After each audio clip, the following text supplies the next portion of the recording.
Assalamualaikum warahmatullahi wabarakatuh. Halo anak-anak, berjumpa lagi di channel belajar Tino Adi. Pada kesempatan kali ini, kita akan melanjutkan pembelajaran yaitu tema 7 tentang peristiwa dalam kehidupan, subtema 1 peristiwa kebangsaan masa penjajahan, pembelajaran keempat untuk kelas 5 semester 2. Jangan lupa anak-anak berdoa terlebih dahulu sebelum menonton video ini. Nah anak-anak, pada pembelajaran keempat di subtema 1 ini, materi yang akan kita pelajari yaitu materi IPS KD 3.4 tentang peristiwa-peristiwa sejarah pada masa awal pergerakan nasional, materi bahasa Indonesia KD 3.5 tentang menggali informasi penting dari teks narasi sejarah, dan materi PPKN KD 3.3 tentang keragaman suku bangsa dan budaya di Indonesia. Berbagai perlawanan terhadap penjajah terus mengalami kegagalan karena perlawanan masih bersifat kedaerahan. Kemudian, lahir sistem perjuangan baru yang dikenal dengan kebangkitan nasional. Bangsa Indonesia mengalami penderitaan akibat penjajahan mulai awal abad ke-17 sampai abad ke-20. Pada masa penjajahan, bangsa Indonesia telah berusaha sekuat tenaga untuk mengusir penjajah dan bercita-cita menjadi bangsa yang merdeka, bebas dari penjajahan. Berbagai bentuk perlawanan terhadap penjajah yang dilakukan oleh para raja, bangsawan, tokoh masyarakat, dan tokoh agama dilakukan dengan cara mengangkat senjata. Namun pada umumnya, bentuk perlawanan semacam itu mengalami kegagalan. Nah, adapun faktor penyebab gagalnya perjuangan bangsa Indonesia dalam mengusir penjajah adalah sebagai berikut. Yang pertama, perjuangan bersifat kedaerahan. Yang kedua, perlawanan tidak dilakukan secara serentak. Yang ketiga, masih bergantung pada pemimpin atau jika pemimpin tertangkap, perlawanan terhenti. Yang keempat, kalah dalam persenjataan. Dan yang kelima, Belanda menerapkan politik adu domba atau divide et impera. Masa awal pergerakan nasional. Ini sekitar tahun 1900-an. Pada masa ini lahir banyak organisasi pergerakan seperti Budi Utomo, Sarekat Islam, Muhammadiyah, dan Indische Partij atau IP. Salah satu organisasi yang besar pengaruhnya terhadap pergerakan nasional adalah Budi Utomo. Pada hari Minggu tanggal 20 Mei 1908, Sutomo beserta kawan-kawannya berkumpul di Jakarta. Mereka sepakat mendirikan Budi Utomo yang berarti usaha mulia. Karena sebagai organisasi modern yang pertama kali muncul di Indonesia, pemerintah Republik Indonesia menetapkan tanggal berdirinya Budi Utomo diperingati sebagai Hari Kebangkitan Nasional. Nah, pendirinya ini namanya Bapak Dr. Sutomo. Selanjutnya masa awal radikal. Sekitar tahun 1920 sampai 1927-an. Perjuangan bangsa Indonesia melawan penjajah pada abad ke-20 disebut masa radikal karena pergerakan-pergerakan nasional pada masa ini bersifat radikal atau keras terhadap pemerintah Hindia Belanda. Mereka menggunakan asas non-kooperatif atau tidak mau bekerja sama. Organisasi-organisasi yang bersifat radikal adalah Perhimpunan Indonesia atau PI, Partai Komunis Indonesia atau PKI, Nahdlatul Ulama atau NU, Partai Nasional Indonesia atau PNI. Nah, selanjutnya masa moderat. Ini sekitar tahun 1930-an. Sejak tahun 1930, organisasi-organisasi pergerakan Indonesia mengubah taktik perjuangannya.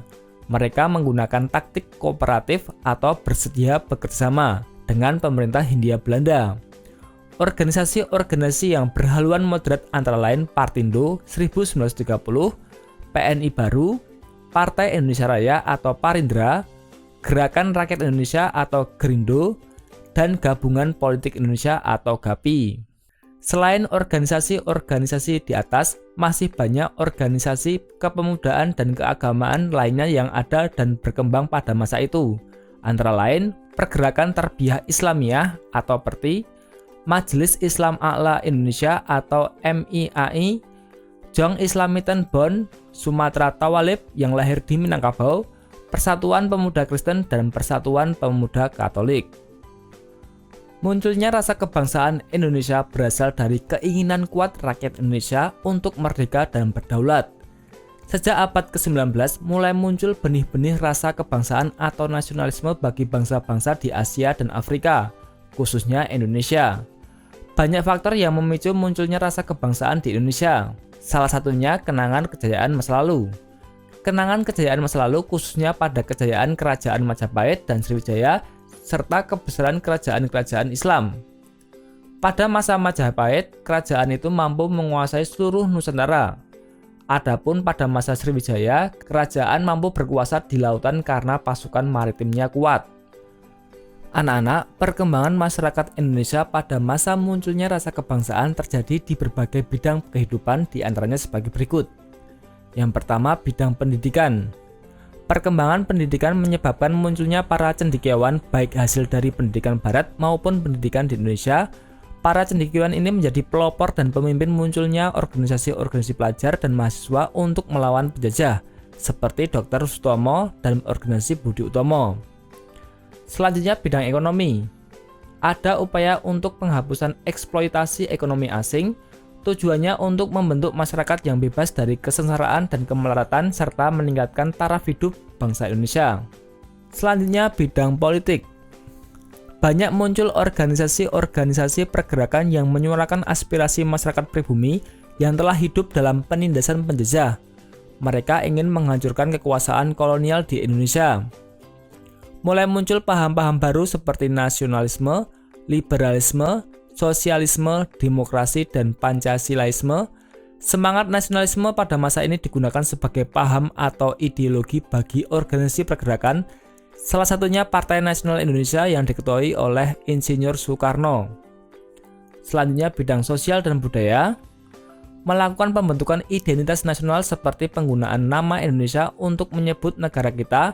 Hal ini diawali oleh J.R. Logan pada tahun 1850 dan istilah Indonesia makin populer sejak Sumpah Pemuda 28 Oktober 1928. Ada upaya untuk melindungi, memperbaiki, dan mengembalikan budaya bangsa Indonesia yang hampir punah karena masuknya budaya asing sejalan dengan masuknya penjajah di Indonesia.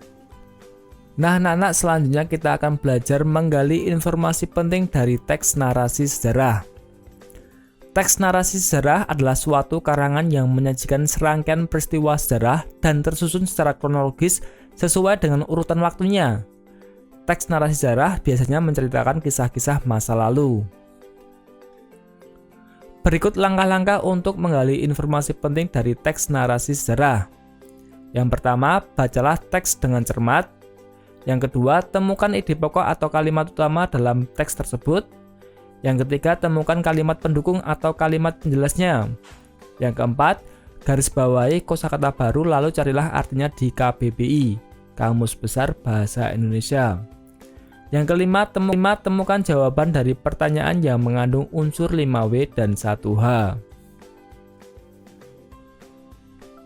Sejak dirintisnya organisasi yang bersifat nasional yaitu Budi Utomo, pemuda juga tergugah untuk membentuk organisasi-organisasi yang memperjuangkan nasib bangsanya.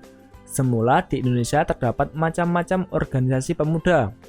Pada awal kemunculannya, organisasi-organisasi pemuda itu dapat dibedakan menjadi 3 macam, yaitu organisasi pemuda bersifat kedaerahan, organisasi pemuda bersifat nasional, dan organisasi pemuda bersifat keagamaan.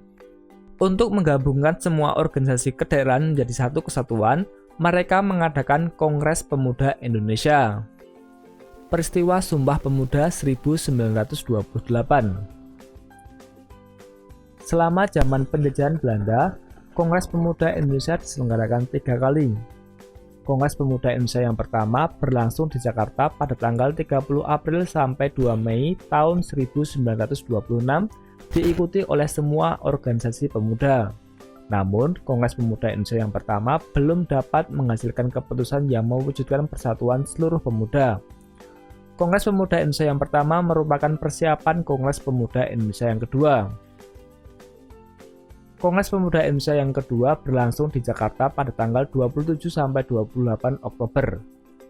Pusat penyelenggaraan kongres tersebut di Gedung Indonesia Club di Jalan Keramat Raya 106, tetapi keseluruhan sidang diselenggarakan di 3 tempat.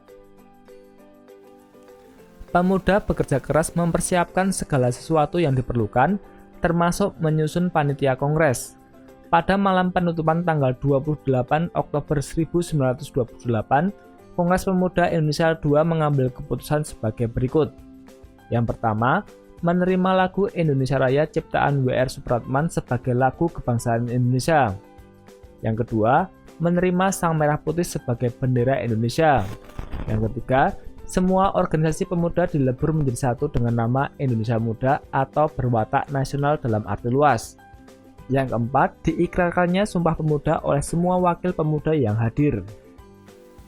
Berikut ini adalah isi ikrar Sumpah Pemuda. Sumpah Pemuda, kami putra dan putri Indonesia mengakui bertumpah darah yang satu tanah air Indonesia. Kami putra dan putri Indonesia mengakui berbangsa satu bangsa Indonesia. Kami putra dan putri Indonesia menjunjung bahasa persatuan bahasa Indonesia. Nah, itulah isi ikrar dari Sumpah Pemuda.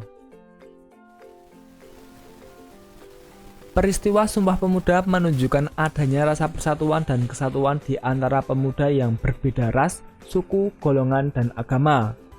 Memang demikian seharusnya, walaupun berbeda ras, suku, golongan, dan agama, tetapi derajat kita sama sebagai manusia. Tidak ada manusia yang lebih tinggi dan tidak ada yang lebih rendah. Perbedaan antara satu suku dan suku lainnya hanya terletak pada bahasa dan adat istiadatnya serta sistem kekerabatan. Yang pertama, adat istiadat. Setiap suku bangsa pasti memiliki adat istiadat tertentu, meliputi upacara adat dan kebiasaan-kebiasaan lain. Kebiasaan-kebiasaan tersebut sudah dijalankan secara turun-temurun dalam suatu suku. Contohnya upacara pembakaran mayat atau ngaben di Bali. Yang kedua, bahasa daerah. Tiap suku bangsa biasanya memiliki bahasa daerah tertentu. Sebagai contoh, suku Jawa memakai bahasa Jawa dalam melakukan percakapan sehari-hari. Suku-suku bangsa lainnya pun menggunakan bahasa daerahnya masing-masing. Yang ketiga, sistem kekerabatan. Sistem kekerabatan merupakan sistem keturunan yang dianut oleh suku bangsa tertentu berdasarkan garis ayah, garis ibu, atau kedua-duanya. Oke anak-anak, itulah pembelajaran keempat di subtema 1 di tema 7 ini. Semoga bermanfaat, tetap semangat belajarnya, tetap jaga kesehatan. Sampai jumpa lagi dan terima kasih. Wassalamualaikum warahmatullahi wabarakatuh.